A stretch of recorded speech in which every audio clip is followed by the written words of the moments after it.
Well, I guess we're going to start 2025 off with an absolute bang because not only do I have a new bike to show you, this is a brand new bike brand. This, my friends, is the Primos Cycles Dame, a 4130 chromoly steel all-road bike that comes stock with 650B wheels and an incredible selection of parts. It's available in 3 different colors and priced at an extremely competitive $800. Designed for that ultimate blend of versatility and durability, whether it's on the roads or the trails, the Dame is built to perform for the everyday rider. With so many bike companies closing their doors and filing for bankruptcy in 2024, it's crazy to think that 2 dudes in Portland would think it's a good idea to start a bike company.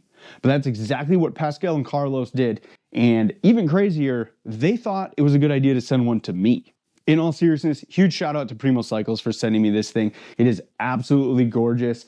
In this video, I'm just going to be doing a breakdown of all of the specs, my initial impressions of the build itself, and in the next video, I'm going to put it through a 100-mile torture test, and we'll see how this thing rides. One thing that really struck me about Primos when they initially reached out to me was the brand has a vibe to them. You can see it in their bikes, website, and marketing, and it's something that I can really appreciate. I think giving your bike company a personality is an underrated marketing tool, and I think this will definitely work to their advantage.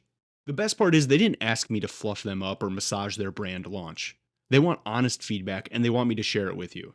So that's what I'm going to do in this video, sort of. I don't have any miles on the bike yet, but I have built it up, and I think there's already quite a bit I can comment on. I'll say this right off the bat, these dudes nailed it. I'll go through some spec right now, but for the first product from the brand, I don't think they really missed on anything in particular. But towards the end, I will mention a few things that could potentially be improved. I don't even know where to begin with this thing because I'm so impressed with it. Primos must have really done their homework. I swear they were on every Reddit forum just nitpicking every comment on like every brand out there because they seem to really nail everything in the spec. The Dame spec hits all the targets for the sub $1,000 bike category. The geometry and ergonomics feel incredible.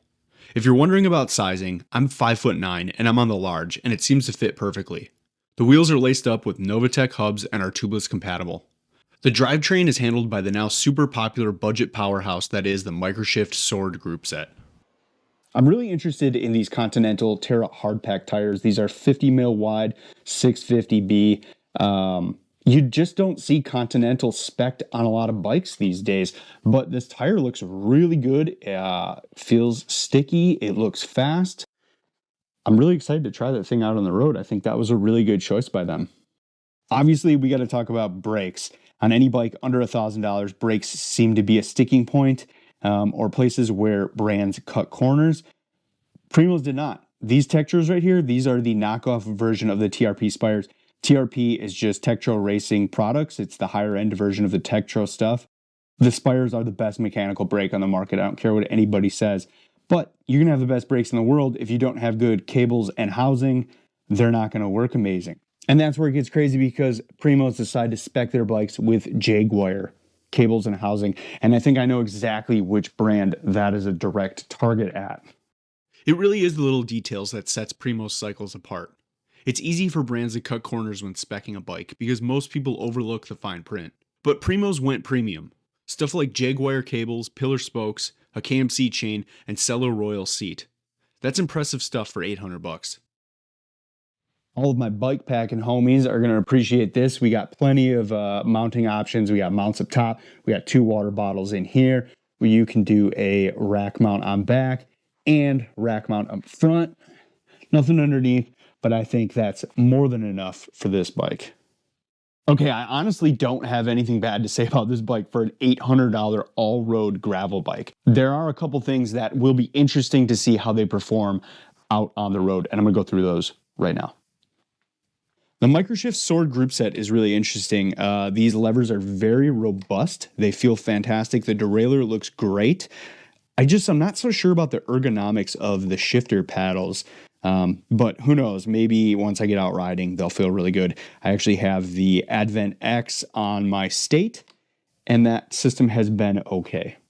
So I'm looking at a Pro Wheel crank and chainring right here. My concern is that this is a 44 tooth. That seems a little bit big for an all-road bike.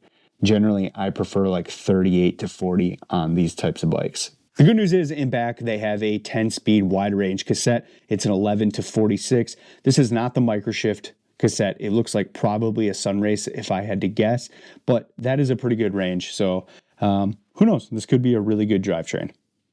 I actually saw 2 different weights listed for this bike on Primo's website.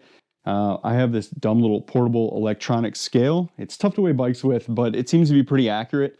So I'm going to give it a check and see what it says.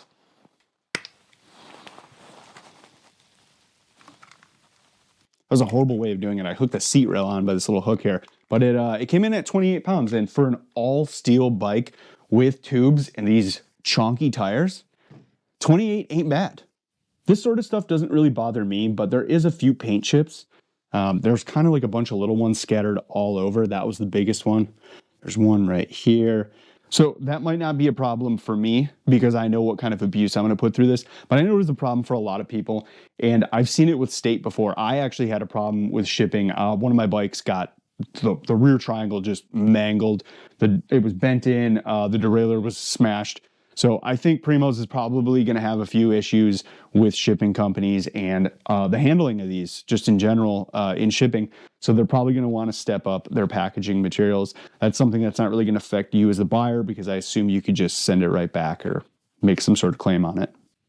Once again, thank you to Primos Cycles for sending me this bike and trusting me and my opinions to review it. It really helps set the channel off on a good note for 2025. Speaking of which, you can help us too by hitting that like and subscribe. Seriously, guys, it helps a ton. We're trying to make 2025 our best year, so do me a solid. Thanks, guys, and we'll see you in the 100-mile torture test.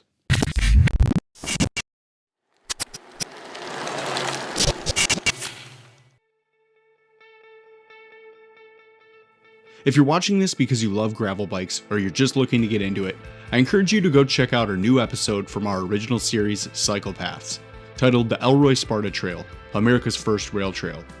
In that series, I try and give you a different perspective on gravel and adventure riding that I hope you'll really enjoy.